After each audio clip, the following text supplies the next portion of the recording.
자, 들어가겠습니다. 아까 임대료 규제가 탄력성이 나온다 그랬죠, 그죠? 이게 좀 어려워요. 보조나 공공은 좀 쉽거든요. 그래서 이제 가볼게요. 자, 우리가 임대료 규제 정책입니다. 임대료 규제. 그래서 우리가 임대료 규제는 이제 상한제를 얘기해요. 그래서 최고가격제고, 그 다음에 임대료 상한제. 자, 규제니까 직접적 개입이죠. 개입이고, 개입수단이다. 이렇게 보시고, 균형 임대료보다 낮은 수준으로 해서 최고가격제 설정한 다음에 임대인으로 하여금 그 이상 부과를 없게 하게끔 하는 임차인 거거든요. 근데 이제 이게 칠판을 보시게 되면 가격을 높였을 때와 낮았을 때가 틀리겠죠.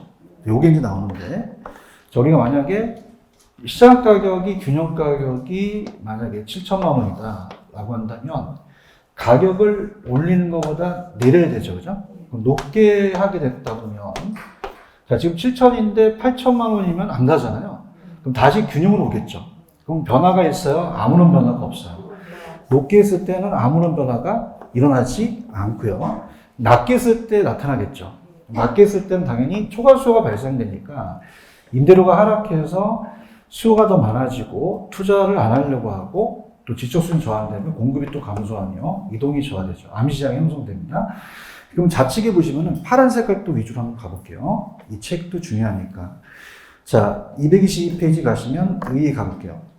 자, 이건 임대료 하한제예요? 상한제예요? 최고가격제는 그걸 놓고 못 올리는 거죠. 그럼 2번. 규제 임대료가 시장보다 낮은 수준을 설정할 때 소비자가 임차인을 보호하는 목적이라 되어 있고 3번의 별표.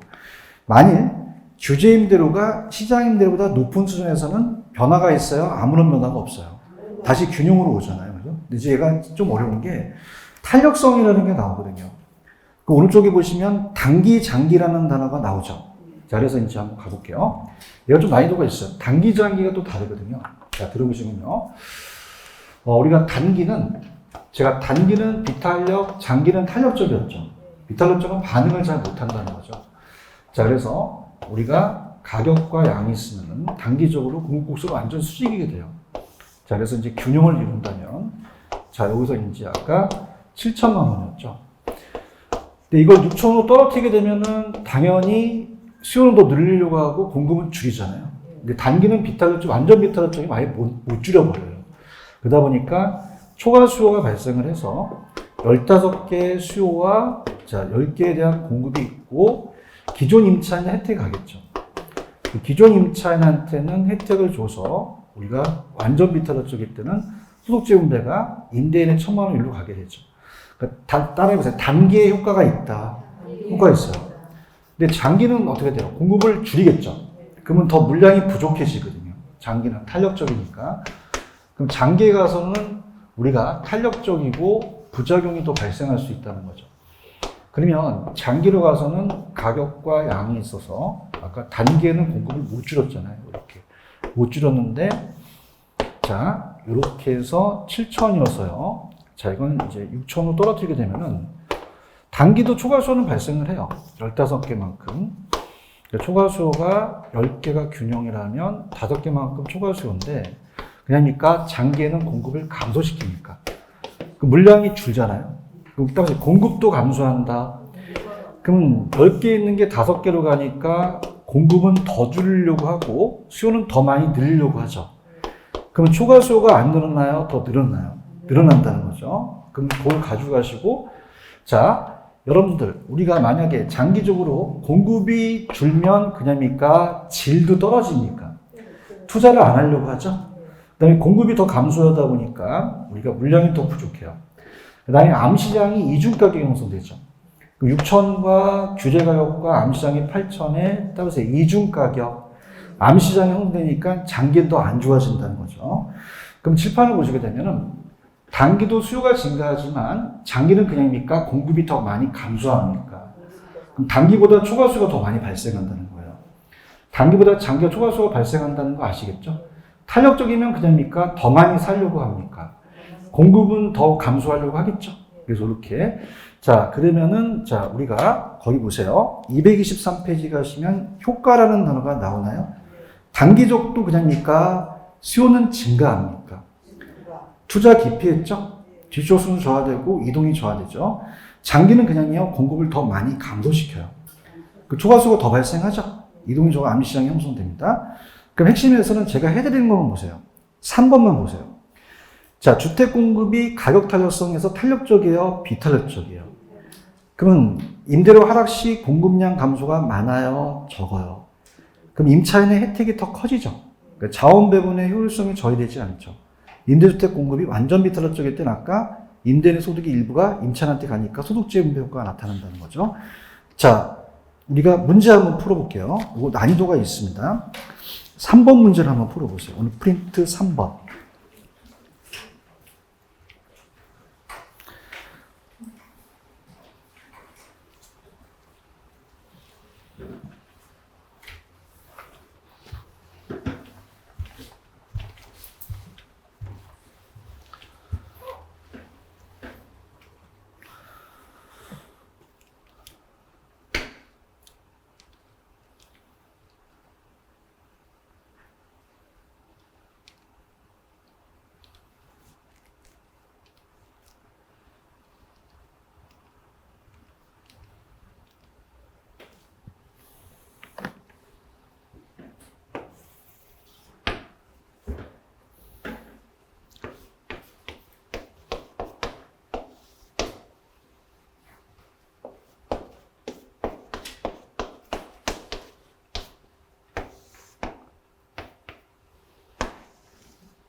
자, 들어갈게요. 자, 정부의 임대료 규제에 관한 설명에서 가장 오는 것은, 자, 칠판을 한번 보세요.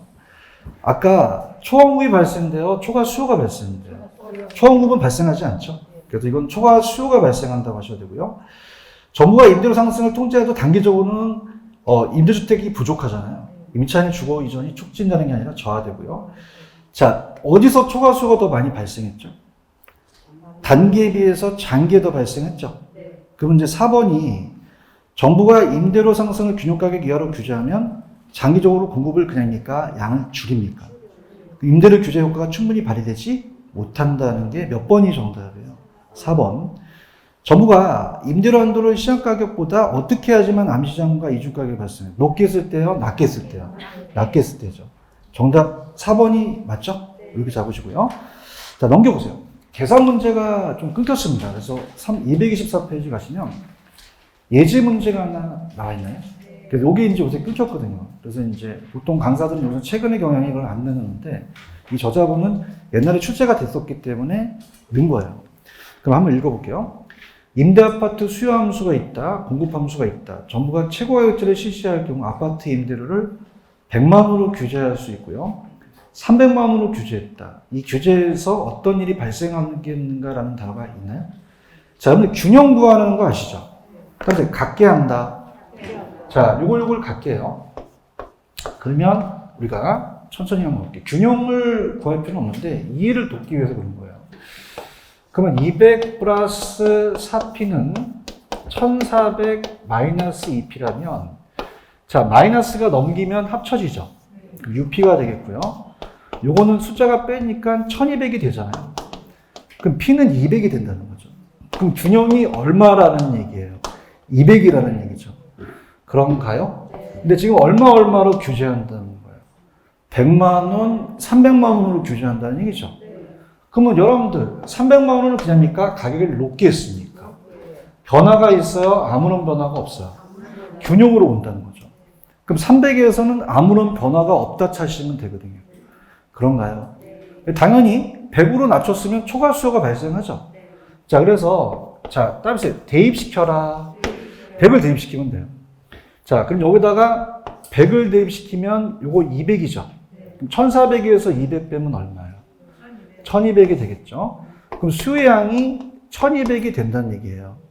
자, 공급도 여기다가 100을 대입시키면 400이죠. 200 더하면 얼마예요? 600이 되잖아요. 그럼 공급은 600밖에 없다는 거죠.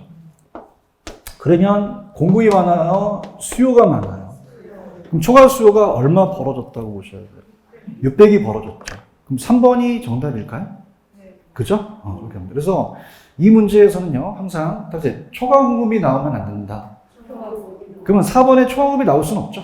이렇게 해서 이제 100을 대입시켜서 초과 수요가 되면 정답이고, 300을 대입시키면 아마 공급이 많이 나올 거예요. 그렇다고 해서 초과 공급입니까? 아무런 변화가 없습니까?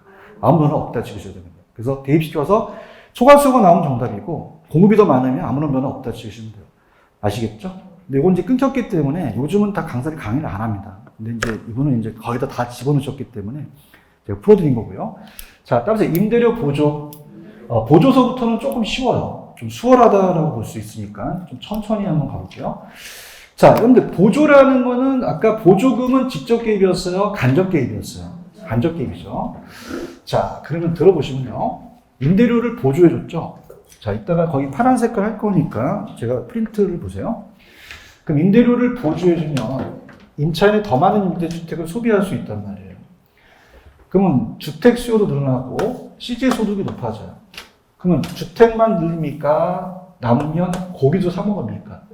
그럼 다른 데 대한 주택, 다른 재화의 수요도 늘어나죠? 모두 증가한다는 얘기예요. 효용이 다 증가합니다. 근데 단기와 장기가 같을까요? 달라요. 단기는 공급이 되나요? 공급이 안 되나요? 그럼 수요만 자극시키죠. 그럼 임대료가 어떻게 되겠어요? 올라간다는 거죠. 제가 그냥 동그라미 치면 얘기해 주세요. 같이 가야 돼요. 그럼 임대료가 올라가면 누구한테 혜택이 있어요? 임대인한테 혜택이죠. 임대인 초과는 얻으니까. 근데 장기로는 그냥입니까? 공급이 증가합니까?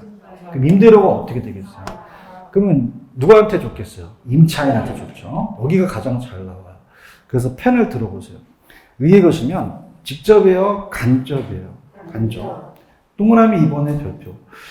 수요 측 임차인한테 보조하는 방식이 소비자 선택의 폭을 더 넓힌다고 나왔죠. 자, 여러분들 소비자가 선택하려면 공급자한테 해줘야 돼요? 임차인한테 해줘야 돼요? 그러지만 자기가 선택의 폭이 넓어지죠. 자, 3번 1,000만 원만큼 보조해 주니까 어떻게 됩니까? 실질 소득이 감소한다? 증가한다? 증가해요. 그러면 자, 우리가 따라해봐요. 소득효과 발생했어요. 그러면 내가 1,000만 원만큼 싸게 샀죠. 그러면 가격이 떨어지니까 더 많은 주택을 소비하죠. 다른 걸 줄이고를 대치 효과라고 합니다. 두 가지 효과가 나타나고 4번에 자, 집만 넓혀요. 남으면 고기도 사 먹어요. 고기라고 안 나오고 다른 재화 소비라는 거 나오겠죠. 동전보다 늘어난다는 거예요. 그러면 감소합니까? 다 증가합니까? 증가 쪽으로 보고 오른쪽 효과 있나요? 단기는 그냥입니까? 수요만 증가합니까? 임대료 올라가서 기존 임대인이 초과 얻으니까 임대인 혜택. 장기적으로는 공급이 늘어나죠. 임대료 하락하니까 기존 임대인 정상인을 얻는다는 거죠. 여기까지 이해가시겠습니까? 근데 이제 여기서 제가 이제 여기 필수서에 나오는 건데 좀 전에 여러분이 보실 때 규제와 보조는 같아요? 달라요? 다르죠. 자, 그럼 대화를 합시다. 규제는 그냥입니까? 가격을 내린 겁니까? 그러면 수요가 안 늘어나겠어요? 늘어나겠어요? 늘어나고 대화를 합시다. 보조에도 수요는 증가잖아요. 답세 수요 증가는 같다. 답세 공급이 다르다. 공급이 다르다. 규제하게 되면 공급을 감소시키고 보조하면 공급을 늘리거든요. 아시겠죠? 그래서 답세 보증 교감. 조선시대 때 임대주택을 우리가 LH공사처럼 우리가 하는 기관이 보증교감이라는 게 있어요. 뻥인데. 자, 따라서 보조는 증가, 규제는 감소. 여기 두 가지가 가장 출제 빈도가 높다는 얘기예요. 아시겠죠? 그럼 어떻게 되느냐? 자, 이게 어려우면 자, 장기 공급이에요. 공급을 본다면 얘는 그냥요 짝대기가 내려가요. 그럼 감소하죠. 자, 얘는 그냥이니까 보조는 올라갑니까? 공급이 증가한다는 얘기예요. 아시겠습니까? 그럼 여러분 생각하실 때 공급이 적어지는 게 나아요? 많아지는 게 나아요? 그럼 임대료 보조가 더 낫다라는 얘기죠. 언더스탠드? 오케이. 자, 그 다음에 225페이지 가시면 양가로 3번하고 양가로 4번은 아무것도 파란 색깔이 없죠. 이거 끊겼어요. 이제 들어보세요. 자, 수요측 보조라는 자체가 들어보시면 자, 거기 보시면은 어떤 보조가 있는데 3번에 보시면 수요측 보조라는 건 두 가지가 있어요. 두 가지가 있는데 자, 자, 거기 보시면은 가격 임대료 집세라는 게 있죠. 자, 이건 집세로 보조해줘요. 현금으로 주는 게 아니라 가격 집세 임대료로 보조해주고요. 자, 밑에 보시면은 현금 보조라는 게 있나요? 자, 소득은 요건 그냥입니까? 현금으로 보조해줍니까? 현금으로 보조해줘요. 그러면 여러분들이 소비자라면 제가 요거 쿠폰 같은 걸 주는 거죠. 제가 생일이세요? 네. 그 10만 원짜리 도서사본권 드릴까요? 현찰 드릴까요? 못 달라고 하겠어요. 현찰이죠. 그래서 오른쪽 기출만 체크하세요. 소비자 효용 측면이라는 단어가 나오나요? 소비자는 뭘 좋아해요? 소득 보조에 대한 현금이 가격 보조보다 우월하다는 거죠. 이해하셨습니까? 근데 정부 입장에서는 어떻게 돼요? 현금을 주니까 막 차를 바꾸죠. 그럼 주택 소유를 늘리려면 가격 보조로 가는 게 낫다는 얘기예요. 지금 기축이 있어요? 그럼 주택 수요를 증대시키기 위해서는 주거 안정, 좀 주거를 안정시키기 위해 정책법부 달성은 어떤 보조가 낫다? 가격 보조가 낫다는 거죠. 이해하셨죠? 근데 이것도 끊겼어요. 끊겨서 최근에 강사들이 강의를 안 해요. 그죠? 근데 이제 참고적으로 기출이라는 건 진짜 한 15년 전에 나왔던 질문이었어요. 이해하셨습니까? 그 다음에 공급 측 보조라는 단어가 나오나요? 자, 공급 측 보조는 생산자 보조로서 공급 측한테 보조해줘요. 그럼 얘한테 건설 자금 이자를 좀 다운시켜주죠. 그럼 건설 자금에 대한 이자를 줄여주니까 그냥입니까? 생산비가 줍니까? 그럼 공급을 늘릴 수 있죠. 그러면 여러분들 공급이 늘어난다는 건 그냥입니까? 가격이 하락합니까? 그러면 결론적으로 임차인한테 혜택을 주잖아요. 근데 공급은 단기는 잘 돼야 안 돼요. 공급이 완전 서 있기 때문에 공급이 안 일어나거든요. 장기에만 나타난다는 얘기예요. 지금 양가로 4번 보고 계셔요? 2번 가볼게요.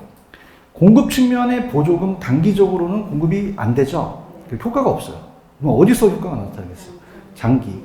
주택 공급이 증가하고 이에 따라 주택 임대료 하락하니까 임차인한테 가죠. 그 다음에 주택 바우처는 자, 따라해보세요. 옳은 지문은 많이 나온다. 많이 나와요. 이따 제가 옳은 지문 찾으시면 돼요. 그러면 바우처 제도도 임대료 보조 정책이라고 되어 있죠. 그 다음에 주거, 오른쪽에 기출, 주거복지 정책상 주거급여로서 소비자 보조 방식이 들어가요. 그럼 얘가 우리나라의 임대료 보조도 교환권으로 지급하고 있어요. 그래서 우리나라에 실시되고 있다. 일부 지자체에서 실시되고 있거든요. 이따 옳은 지문은 꼭 찾으시고요. 그 다음에 넘겨보시면은 226페이지 가시면 공공임대라는 단어가 나오나요? 공공임대는 요새 이론적인 것보다 오른쪽 법적인 게 나오는데, 자, 이렇게 읽어볼게요. 자, 공공임대는 들어볼게요. 거기 좌측에 보시면, 자, 공공주택 사업자가 국가 또는 지방자치단체 재정이나 주택 도시기금을 지원 안 받는다, 지원을 받는다. 지원받지 않으면 틀려요. 받죠? 요것만 가지고 보시고, 그 다음에 이번에 가시면, 주택 소유라는 거는 이제 무주택 서민들을 위한 해결하기 위해서 생산자 보조 방식으로 저소득층한테 시장임대보다 낮은 가격으로 공급을 하죠. 다음에 공급하는 정책이다. 수요 정책이에요? 공급 정책이에요? 그럼 수요자는 주택 구하기 어떻습니까? 제한되잖아요. 공급이니까. 그게 어디 있냐면 자치계 기출에 있어요. 자치계 기출. 기출 찾으셨습니까? 그럼 공공임대주택 정책은 수요 정책이에요? 공급 정책이에요? 그럼 입주자가 주거지 선택 자유로울까요? 제한될까요? 제한될 수 있다는 단점이 시험에 나온다는 거죠. 아시겠죠? 그 다음에 얘는 직접적 개입이다. 이건 보시면 됩니다. 자, 그러면 문제를 한번 풀어볼게요. 4번 문제 한번 풀어보세요. 스타트.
자, 1번. 자, 옳은 거. 자, 바우처는 옳은 지문으로 나온다 그랬죠.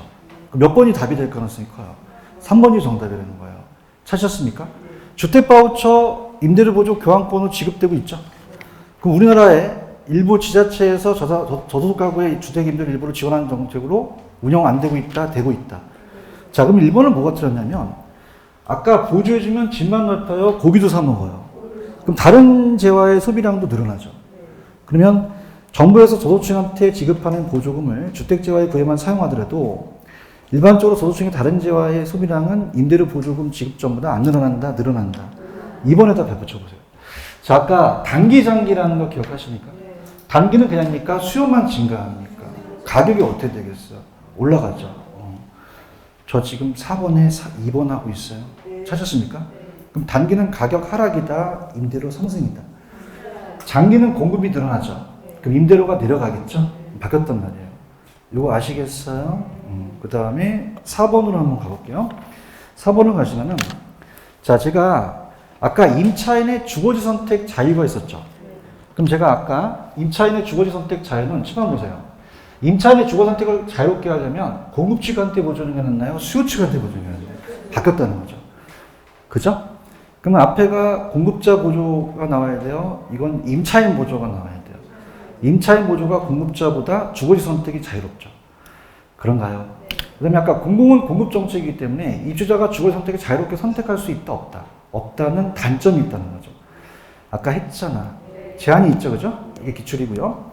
자, 임대료 보조는 치만 보세요. 따뜻해 다 증가한다. 그럼 소득만 증가해요? 공급도 증가를 해요. 공급도 나중에 증가하죠? 그래서 수요도 증가하고 뭐도 증가한다? 공급도. 자, 따라해보세요. 다 증가한다. 다 증가하지 감소 쓰면 안 되거든요. 아시겠죠? 이렇게 잡으시고요.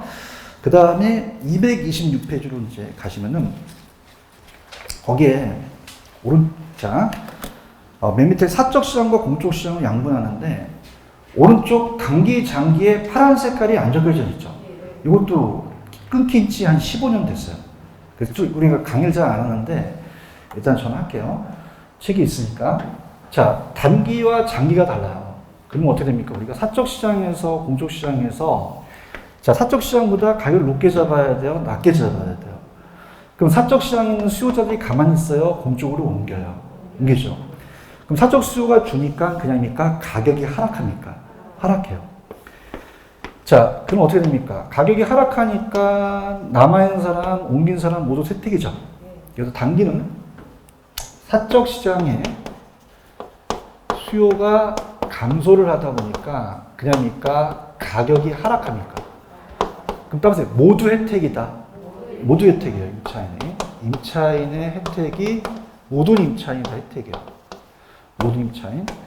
그러면 가격을 떨어뜨리게 되면 얘들이 공급을 할까요? 공급을 줄일까요? 그럼 다시 가격은 올라가겠죠. 이중 가격이 형성된다는 얘기예요. 그러면 다시 공급을 그냥이다 줄인다. 그럼 가격이 다시 원래대로 회귀된다는 거죠. 따라서 이중 가격. 그럼 남아있는 사람 혜택이에요? 옮긴 사람만 혜택이에요? 옮긴 사람만 혜택이 되겠죠. 이해하셨죠? 자, 이렇게. 그래서 이런 식으로 어떻습니까? 20개에서 15개로 줄여버리니까 5개만큼 사회 전체 정량은 불변인데, 자, 일단 그냥요, 사적 시장의 공급을 줄이죠.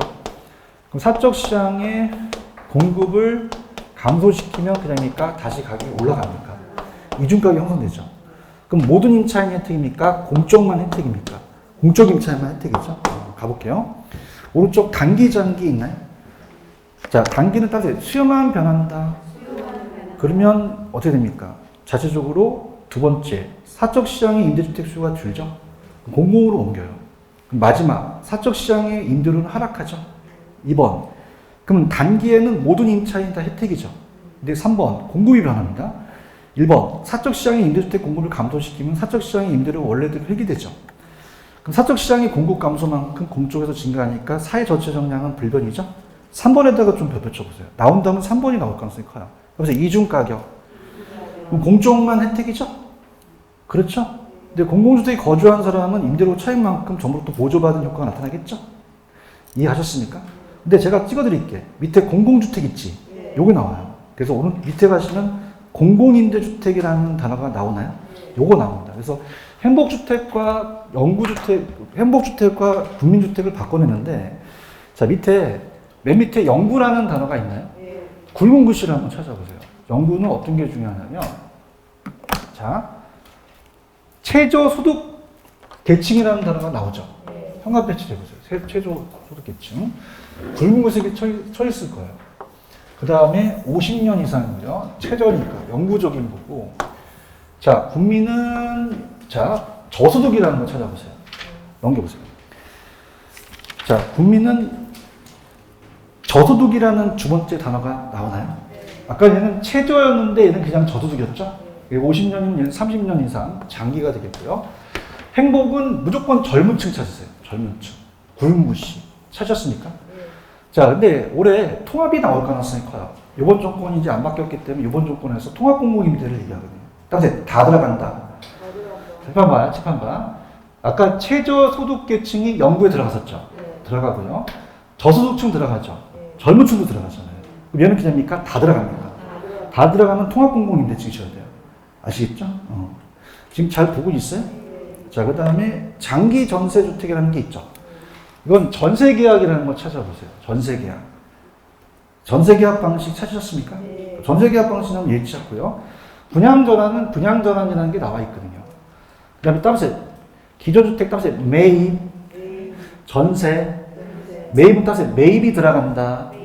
전세는 임차하고 나중에 여러분들 중개사법에서 전대해준다는 얘기 들으셨죠? 근데 5가지만 중요해요. 그래서 5가지를 어떻게 하시냐면, 자, 지금 주택이 많이 비싸져서 영구로 가는 통장이 있어요. 따라서 영국행 통장. 자, 무슨 통장? 영이 뭐죠? 국이, 행이, 통이, 장이, 장기 전세죠. 여기까지 하시면 잘 나온다는 얘기예요. 아시겠죠? 그죠? 통합공무임대를 찍고요. 그 다음에 참고해 보시면 민간임대주택이라는 단어가 나오죠. 그리고 자, 바뀔 수도 있을 것 같은데, 그죠? 근데 이제 중요한 거는 공공지원이나 민간지원은 자, 10년 이상을 찾아보세요. 몇 년 이상이다? 8년이에요? 단 10년이에요. 8년에서 10년 연장됐거든요. 특히 장기 일반 주택은 아파트를 임대하는 민간 매입 임대주택은 제외되죠. 다시 할게. 얘네들은 8년 나와야 돼. 다 10년으로 연장됐어. 연장됐어요. 지금 저 228페이지 참고하고 있는데 이번에 거기에 두 번째 10년 이상이라는 게 있나? 3번에 장기 일반에 10년 이상이라는 게 있나? 그럼 장기 일반은 아파트를 임대하는 민간 매입 임대주택은 제외된다고 돼 있죠? 찾으셨죠?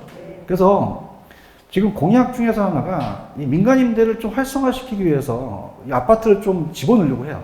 그 소형주택을 집어넣는데 아직 안 바뀌었기 때문에 그 정도만 가져가지고. 자, 따라해보세요. 분양가 규제. 별표처럼 없어요. 자유라는 잘 안 나오는데 제가 이제 자유라는 필기를 하면서 갈 텐데 우리가 보통 분양가 규제 쪽으로 공부를 해보세요. 분양가 규제가 좀 잘 뜨거든요. 자, 분양가 규제 찾으셨죠? 자, 그래서 이걸 이제 제가 한번 체크해 볼게요. 분양가 규제가 시험 문제 잘 나와요. 지금 우리나라에 시행되고 있는 게 분양가 규제잖아요. 그죠? 그래서 이걸 이제 자유라도 안 나오는데 시험에 잘. 근데 이제 제가 해드릴 테니까 들어보세요. 자, 아까 임대료 하한제였어요? 당연히 상한제였어요. 못 올리는 거잖아요. 그래서 분양가 규제는 이런 일이 발생돼요. 자, 가격과 양이 있으면은, 자, 공급과 수요가 나타납니다. 그럼 시장 가격이 지금 평당 1,000만 원이에요. 1,000만 원. 자, 이거를 규제한다는 거죠. 자, 그러면 요거는요, 그냥입니까? 무주택자를 위한 거죠. 가격을 떨어뜨리는 거 위한 거예요. 그럼 가격을 올려야 돼요? 내려야 돼요? 그럼 이상으로 올려야 돼요? 이하로 내려야 돼요? 내려야 되죠. 그래서 규제를 해요. 규제를 800만 원만 받아라. 자, 그러면 이제 초과 수요가 발생이 되면서 어떤 일이 벌어지냐면 박스를 보세요. 거기 229 박스 있어요? 그럼 분양가 규제라는 것은 규제는 그냥입니까? 분양가를 인하시킵니까? 그럼 분양가가 인하되니까 공급이 줄겠죠? 질도 떨어지고요. 그럼 신규 공급이 안 나와버려요. 그럼 신규 공급이 부족하니까 그냥입니까? 중고주택 가격이 올라갑니까? 올라가죠. 그러면 중고주택 가격이 싸지죠. 그럼 중고주택 가격과 자 신규의 가격의 시세 차익이니까 그러니까 투기 수요가 늘어납니까? 늘어나요. 그럼 투기 가수가 늘어난다는 것은 또 피가 붙는다는 얘기 들어보셨죠? 그럼 저소득층의 주택 구하기가 더 어려워진다는 거예요. 그래서 자 시험에 잘 안 나오지만 자율화라는 게 있죠. 따라서 반대다, 반대요. 우리가 IMF는 98년 정도에 12월 달에 자율화가 생기는데 자율화는 네 마음대로 받으려고 그러니까 그냥요 가격을 올려요. 올린다는 거죠. 맞나요? 그럼 가격 올리니까 아까 수가 늘어났지만 이제 그냥입니까? 공급이 늘어나니까 투기 수요가 줄고 실수 위주로 가겠죠. 그래서 우리가 분양가가 인상이 되면 신규 가격이 올라가 버려요. 여기. 자, 그러면 신규 공급이 줍니까? 신규 공급이 늘어납니까? 그럼 질도 높아지겠죠? 그러면서 투기 수요는 줄 수 있다는 거죠. 근데 중요한 것은 타워팰리스 같은 대형 주택을 짓기 시작해요.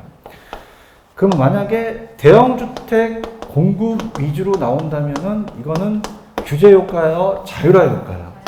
그럼 주택난이 심화되는 건 공통점이죠. 따라서 다 틀리다. 마지막만 같다.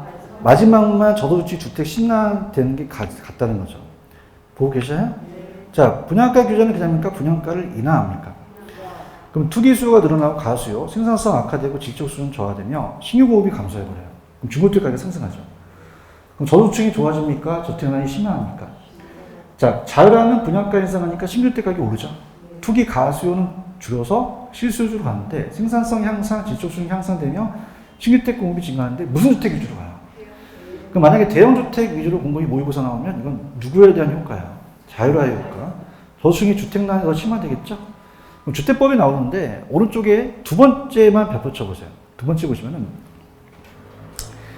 주택법령상 자 국민주택 건설 사업을 추진하는 공공사업에 의하여 개발 조성되는 공공주택이 건설되는 용지에 주택의 분양가를 제한할 수 없다, 있다. 없다, 있다. 있다라고 나왔거든요. 체크하셨죠? 여러분들 도시형 생활주택 아시죠? 그럼 얘는 이 규제를 적용합니까? 안 합니까? 안 한다는 거죠. 아시겠어요? 넘겨보세요. 법적인 건 어떤 것만 좀 체크해 보냐면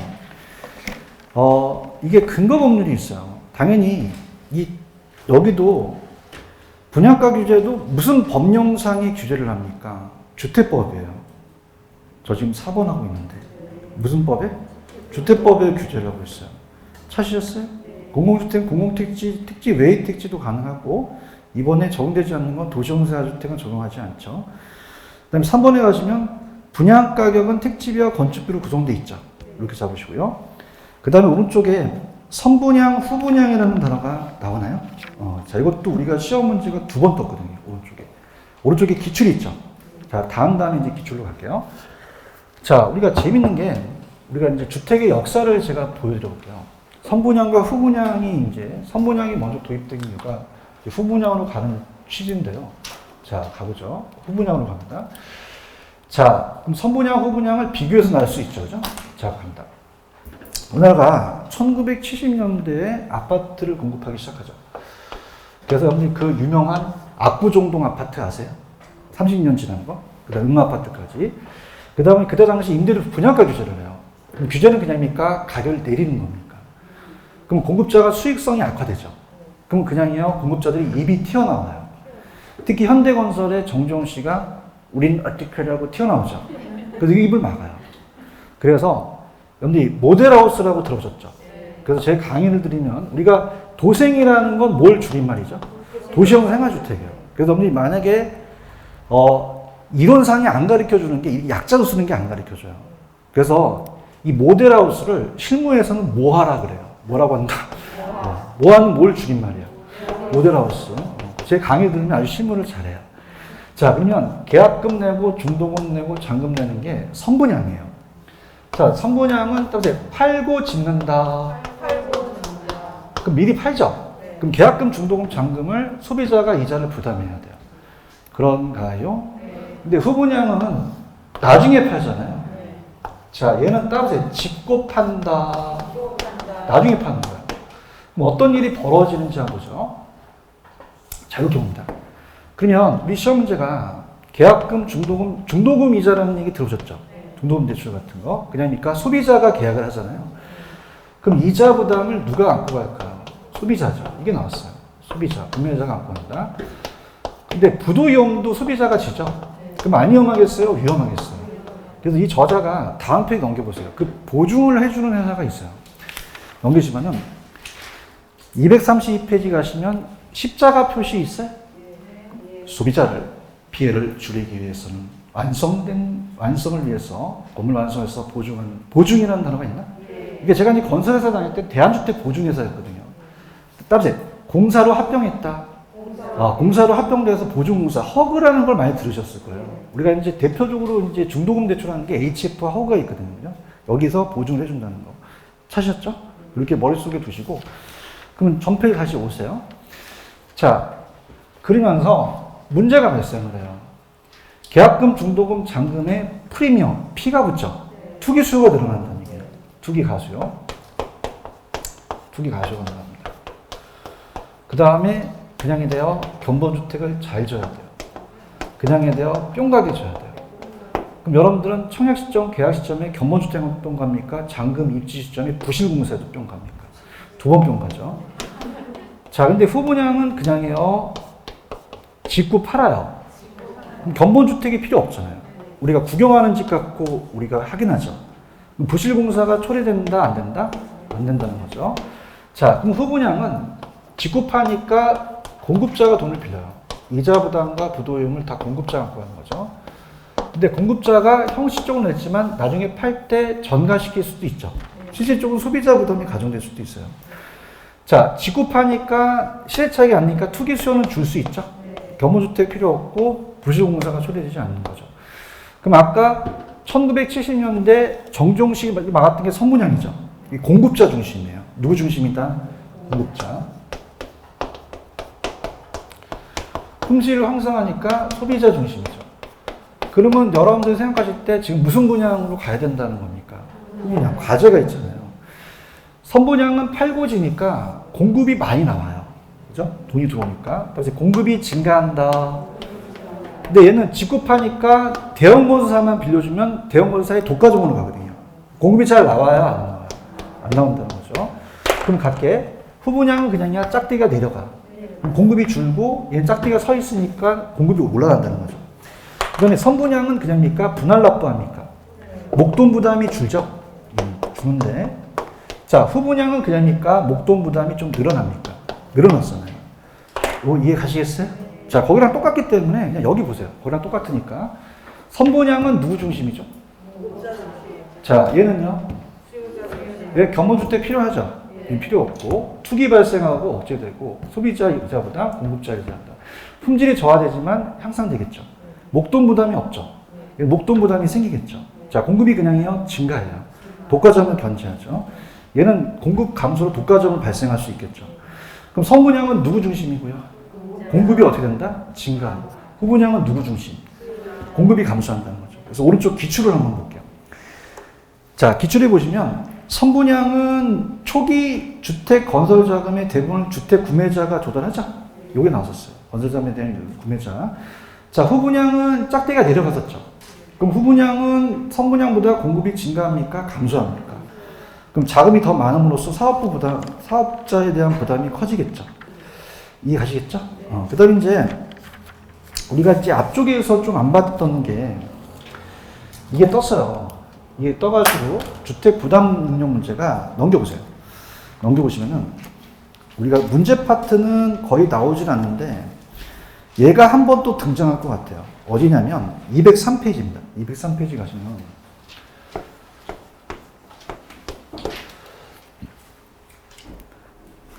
PIR, RIR이라는 게 있죠. 별표 하나만 쳐놓으세요. 여기서 쪽에 이제 소득 대비 주택 가격 비율로서 임대료 비율로서 주택시장의 가구의 지불 능력을 측정합니다. 자, 그러면 여러분들, 자, 이걸 PIR을 따세요. 프라이스, 가격이죠. 주택 가격이고, 인컴이 연소득이요. 레이트가 비율인데, 자, 지금 우리나라 집값이 안 올라갔습니까? 올라갔습니까? 이 지수가 올라갔다는 얘기죠. 그럼 연간 갑돌이가 3천만 원이면 집값이 1억 5천이면 5년이 되면 집 사잖아요. 근데 5년 걸리겠어요? 더 걸리겠어요? 이게 높을수록 구입의 능력이 작아진다는 거예요. 맞나? 근데 그냥이야 집값이 많이 올라갔어. 그럼 3억이면 10년이 걸릴 수도 있잖아요. 그럼 높아야 돼요? 낮아야 돼요? 낮은 게 좋은 거죠. 맞나요? 그래서 연간 소득 대한 주택가격 비율로서 자력에 의한 주택 구입 능력 측정하는 지표가 나왔는데 지수가 높으면 안 좋죠. 구입 능력이 좀 낮아진다는 거죠. 그래서 주택 문제 발생실 가능성이 높다. 요거 이해 가시겠습니까? 자, 지금 어떤 일이 발생되냐면 여러분들이 보유세를 지금 많이 올렸죠. 그러니까 월세를 올리니까 임대료가 올라갈 수 있다는 거죠. 다시 RIR. 그럼 R은 다시 렌트는 임대료잖아요. 인컴. 이것도 높아야 돼요, 낮아야 돼요. 이게 높으면 부담이 더 커지는 거죠. 아시겠죠? 그래서 이거는 연간 소득에 대한 주택의 임대료 비율로서 자, RIR 지수도 높으면 좋아요, 안 좋아요? 주거비 부담이 커진다는 거죠. 그래서 간단하게 오른쪽에 203페이지에 기출이라는 단어가 있나요? 이것만 체크하세요. 그럼 소득 대비 주택 가격 프라이스니까 무슨 R, P, IR. 소득 대비 임대료는 무슨 R, RIR. 이건 임대료를 얘기해요.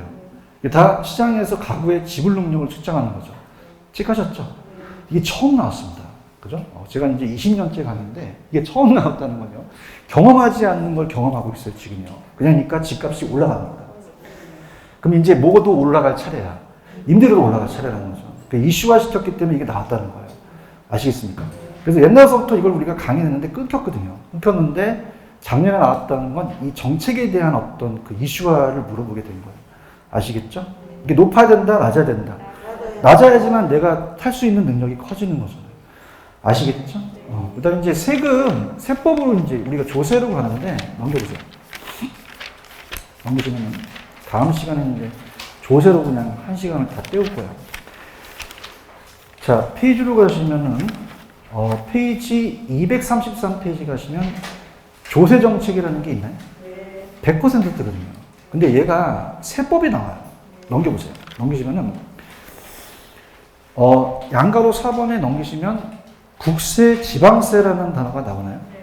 근데 이게 세법을 다 할 필요가 없이 자칙의 기출에 1, 2, 3, 4, 5번이라는 단어가 있죠. 그러니까 요거를 소화할 수 있는 능력만 가지고 가시면 되거든요. 여기 가셨죠? 그리고 요 조세는 제가 좀 쉬었다가 갈게요. 좀만 쉬세요.